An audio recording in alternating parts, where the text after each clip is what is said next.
Hey everybody, this is Dr. Pete, and the one topic that came up with some discussion with some faculty is the use of rubrics in grading, and it is a trend that's it's going to continue, it's going to catch on, it's going to become more used, and here's the bottom line to it. Okay, this is my impression from multiple schools teaching, is the rubric is something that what I would say is it's a wonderful tool, but not for the reasons people think. Okay, a lot of times people say, well, we're going to make this complex rubric, and it's going to have all these little categories and all these little, left or right, horizontal, vertical, and this will really help professors grade. And the truth is, they start grading in patterns. They say, well, I want the student to have an A, so they pick this pattern.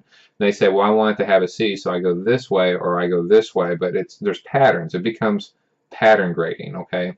And what's so funny about the rubric is that you can only go so deep into it. You can have a go, no-go, double no-go system, like especially in the Army. Like say you're in demolition school. When I was in combat engineer school, and we're doing demolitions, you would say, okay, I'm going to put this wire here. That's a go. Well, I messed up. That's a no-go. Well, I messed up again. That's a double no-go. Now you got to go back around and do it again. You can have rubrics that are very objective. Did you use 3 sources? Check.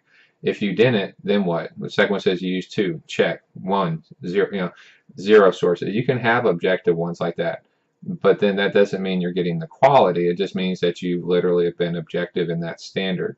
So someone could literally put very poor sources there simply because that's what they get away with. Well, I did what the rubric said. I have 5 sources, and they're academic. They're from the library, but they may be something totally completely different than what you need, and they just make it work because they objectively did what was told.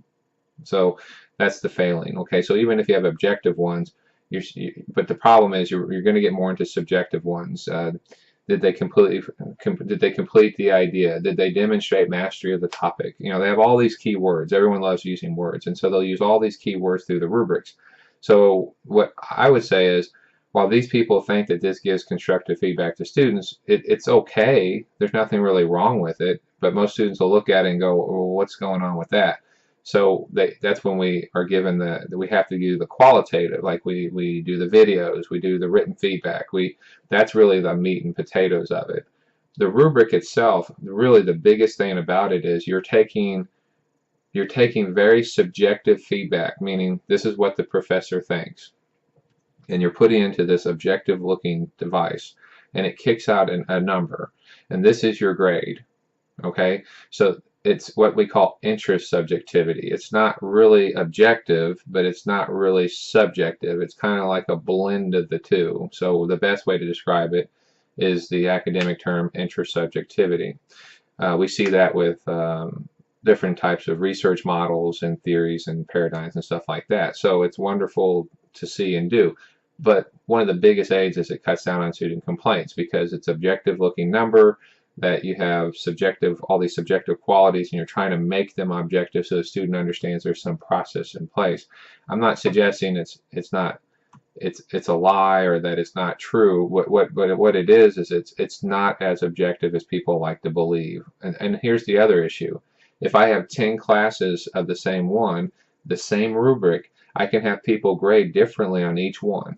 And then they say, well, yeah, but we can find out who the outlier is. So then what happens with that is the outlier is told, you're the outlier. You grade too easy or too hard. So what they do is they'll grade normally and then reduce 10 points or 5 points or whatever they think the difference is. And then they'll grade harder, and that person will say, well, this school, I normally give a 90 for this, but I'll give them a 95 because I'm just off 5 points, or I'm off a whole letter grade. I give them a 70, I'll give them an 80.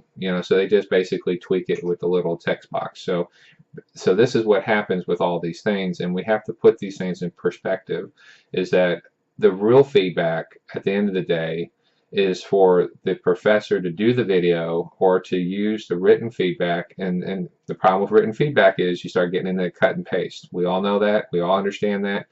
And then you put their name and you tweak it a little bit, and you have all the cut and paste stuff. And that's how these professors do that. And then that goes into the other category. Well, but really administrators like the rubric because then they can sort data, lots of data, and they feel like they're doing something with that. So that's good. That's good for them. It keeps them busy. But at the end of the day too is that when we sit there and look at all these use of the rubric and objectives and all this, we have to sit there and say, you know, what are the professors really giving the students for feedback, okay? And that's the impact. That's what's important.